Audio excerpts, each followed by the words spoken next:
Hi guys, welcome to the Under the Covers channel. This is Suzanne and I am here to talk about my favourite books of 2019 so far. So I'm going to start us off. I'm going to talk about the new releases that I've read, so books that came out this year that I've really enjoyed, and then at the end I'm going to mention a few books that weren't out this year but which I read this year and that I have really enjoyed. So I'm not doing these in any particular order, it's just what I've written down first basically. So I'm going to start us off with the book that I've read most recently, which I really loved, and that is Sapphire Flames by Ilona Andrews, which is the fourth in the Hidden Legacy series. However, if you haven't read this series yet, this is a good point to enter the series if you didn't want to go back to the beginning, because it kind of starts us off on a new story arc. So it will become as no surprise to you that this book has made my list. I am in love with Ilona Andrews and their books. They are my absolute favourites. They just manage to create worlds that I just fall in love with and characters that I do the same. This book was no different. I absolutely loved it. I think I devoured it in one sitting. I could not put it down. It was so fantastic. So if you want a book that is jam-packed full of action, full of magic, with a great heroine, a very intriguing romance, looks like it's on the cards as well, then you really need to give Sapphire Flames a try. Next up is another urban fantasy, and it is Stormcurse by Patricia Briggs. After 11 books, I still adore this series. Patricia Briggs has created such a fantastic and complex world. She keeps developing it. Even though it's book 11, we still learn new things, we still have new situations, and I absolutely adore it. Our heroine, Mercy Thompson, just continues to grow, as does the cast of characters around her. It is such a great series. Stepping into these books, it feels like coming home.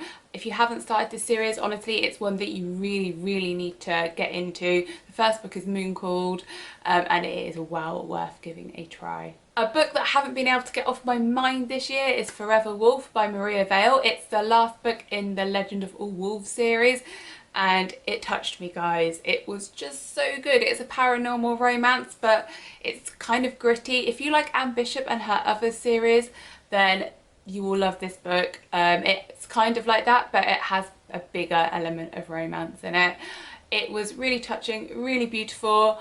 I start to cry when I think about it, so if there's a few tears, I'm sorry. But I really loved this book. It's really poignant.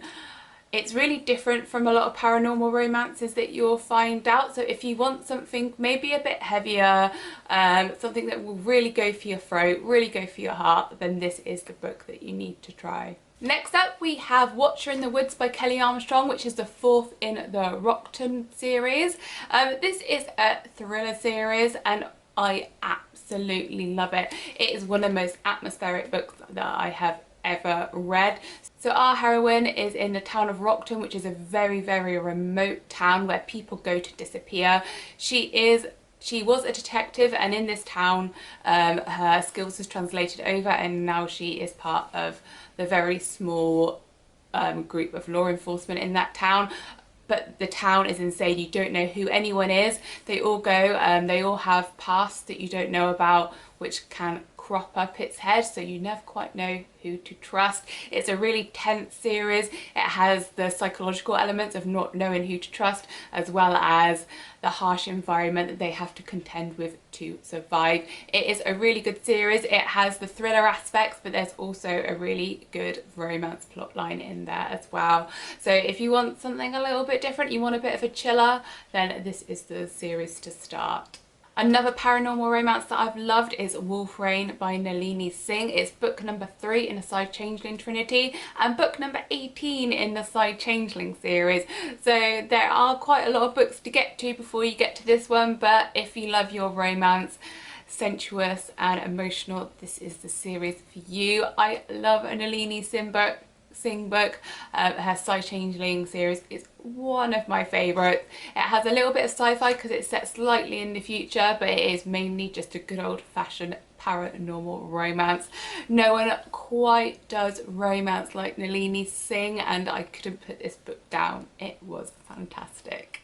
Now for a book that surprised me, and that was Serious Moonlight by Jen Bennett. It is my first book by Jen Bennett, and if I'm honest, I got seduced by the cover but wasn't really sure whether or not I would like it. I am happy to report that I adored this book. I am not one for young adult, but this one really captured me. I really loved that it focused on the heroine's journey as well as just the romance between her and the hero.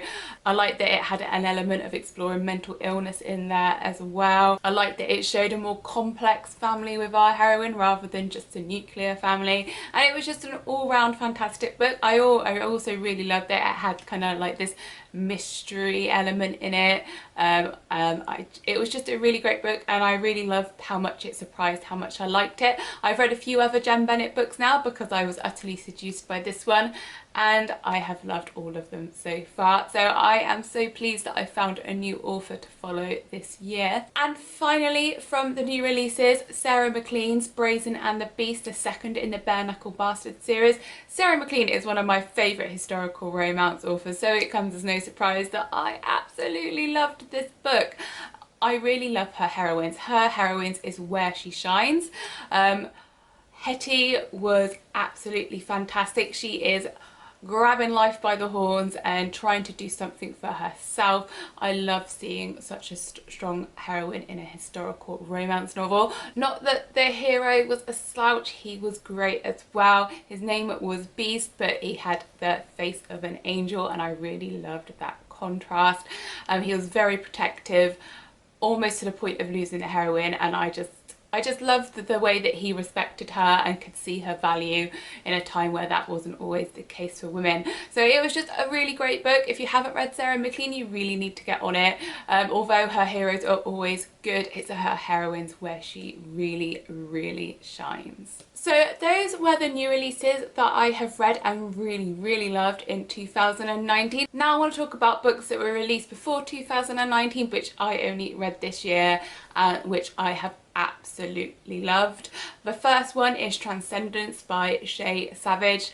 This book had me in floods of tears at the end, and it's not because it was sad. It had like this bittersweet edge, and I don't want to spoil it for you guys. You need to read it.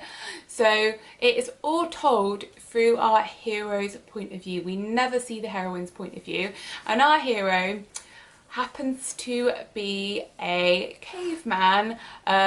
And in this story, the supposition is that he can't understand language. There's a part in the brain we all have, but for this story, he doesn't have it, so he can just never understand language. And so when he sees a heroine who has been transported back through time, they have no way to communicate. No matter what she does, he will never understand the language that she is speaking.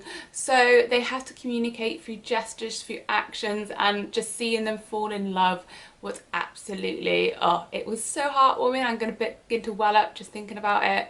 And I wasn't sure how I would feel about it always being from the hero's point of view, but I think it was really needed for this book, because we can guess what the heroine's thinking and feeling, because we would know how we would think and feel, but without being in our hero's head, we would have had a clue what was going on, much like the heroine. It was just a really great book. I really recommend it. I know that it sounds really out there and weird, but at the end of the day, when you're reading it, it is just such a beautiful love story that I recommend that everyone give it a go. So the next book I fell in love with was Carrie the Ocean by Heidi Cullinan. It was so fantastic. It was so beautiful. Again, it's a book that made me cry. It's books that make me cry that obviously I enjoy the most. It is a kind of new adult male romance. So one of our heroes has Asperger's and the other one has depression and anxiety, and it's about these two coming together, understanding each other's problems, and then finding a way with the help of, and sometimes the hindrance of, their families. It was a really great, a really touching love story. I highly recommend everyone give it a try. I really hope there's more written in this series about these two guys, but it's been a while and nothing else has come out, but this is still a fantastic standalone romance, which I feel like everyone should read. So this year, myself and Francesca have been doing a buddy read of the Indepth series. We're doing one book a month. and we'll do that for the rest of the year and probably on to next year, or at least I will, because I have loved this series so much. It's so hard to only read one book a month. Every time I read one, it's always my favourite one. So it's really hard to pick which one I want to talk about right now. So I am just going to talk about the whole series in general. So I've read at this point up to book 7, and I will be reading book 8 soon. I love it. It's so good. It's got the really like pulse pounding thriller action. It's got the psychological element as you kind of play cat and mouse games with the killer. And then there is even Rourke's past, our main characters. The more we get to know them, the more we see their past and the more complex and in-depth this story and these characters become. And then we have the fantastic range of secondary characters. So I personally am completely in love with Officer Peabody, who works with Eve, but I love them all. It's such a great series. The more I read, the more I want to read. The thriller elements, like I said, absolutely fantastic. They keep you gripped to the page right to the very end, trying to guess who has done it. There are massive email exchanges between us, with us all trying to guess who the culprit is. I know the series is intimidating. 50 books I think there are, or it's coming up to 50 books, but it's well worth it. It is such a good series. There is no rush to read it all at once, so I recommend trying it out like us, just doing one book when you can. You'll soon eat up this series because it is so fantastic. So those are the books that I have really enjoyed this year so far. Please let me know in the comments, have you read any of the same? What have been your favourite books so far in 2019? Thank you very much for listening. Don't forget to subscribe to the channel and check out the blog at underthecoversbookblog.com, and follow us on all social media. Stalk us, we like it. Thank you very much for listening, and I'll see you in the next video.